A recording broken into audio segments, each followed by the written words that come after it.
श्रद्धा walker की हत्या के मामले में एक बात बार बार कही जा रही है। कहा यह जा रहा है कि ये रिलेशन जो है वो बहुत ज़्यादा वायलेंट था। यही वायलेंस श्रद्धा की कथित हत्या का कारण बना। इस स्टोरी में आपको बताएंगे कि जिस दिन श्रद्धा की जान गई उस दिन इस कपल के बीच में किस बात को लेकर झगड़ा हुआ था। यह भी बताएंगे कि दोनों के बीच अक्सर किन बातों को लेकर झगड़े होते थे। इस पर भी बात करेंगे कि श्रद्धा के उसके पेरेंट्स से किस तरीके के रिश्ते थे, क्योंकि एक बात ये कही जा रही है कि अगर परिवार वाले श्रद्धा से बातचीत कर रहे होते तो शायद उसकी जान बच सकती थी।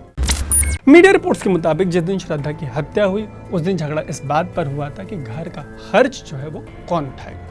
इस बात पर हुआ झगड़ा इतना बढ़ गया कि नौबत हत्या तक आ पहुंची। 18 मई को हुए इस झगड़े का कारण आपको बेहद छोटा लग सकता है, लेकिन शहरी इलाकों में कॉस्ट ऑफ लिविंग यानी रहने खाने का खर्च एक बहुत बड़ी आबादी में तनाव का बहुत बड़ा कारण है। आलम यह है कि कॉस्ट ऑफ लिविंग की वजह से यंग कपल्स शादी से कतरा रहे हैं और अगर शादी कर भी ले रहे हैं तो बच्चा करने में अच्छा खासा टाइम ले रहे हैं।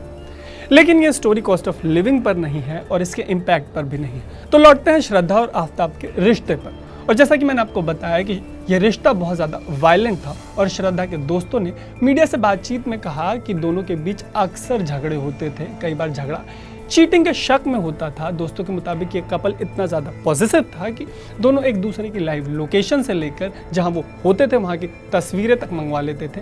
और ऐसा ही एक झगड़ा कथित हत्या वाले दिन 18 मई को हुआ। इस दिन झगड़ा घर का सामान खरीदने को लेकर हुआ, फिर बात का बतंगड़ बनता चला गया। हालात ये हो गए कि रात 8 से 10 बजे के बीच आफ्ताब ने श्रद्धा की हत्या कर दी।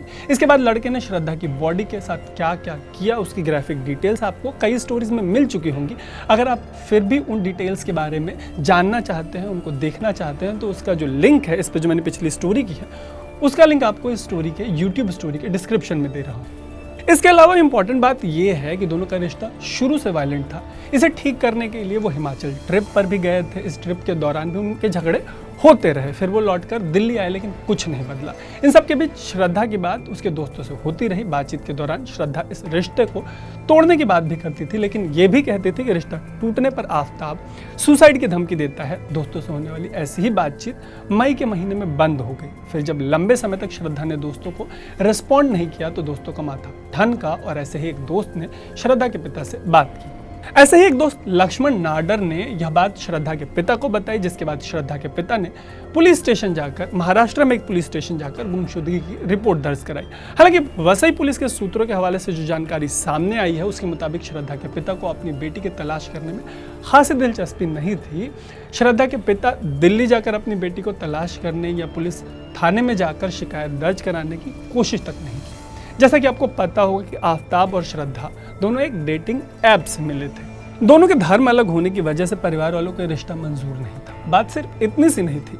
रिपोर्ट्स के मुताबिक श्रद्धा के अपने पिता से रिश्ते ठीक नहीं थे। श्रद्धा के दोस्तों ने मीडिया से ये तक कहा था कि उसके पिता नहीं हैं और परिवार में वो अकेले कमाने वाली है। उसने ये तक कहा था कि परिवार की जिम्मेदारी उसी पर है, इसलिए पढ़ाई के साथ वो जॉब भी करती है।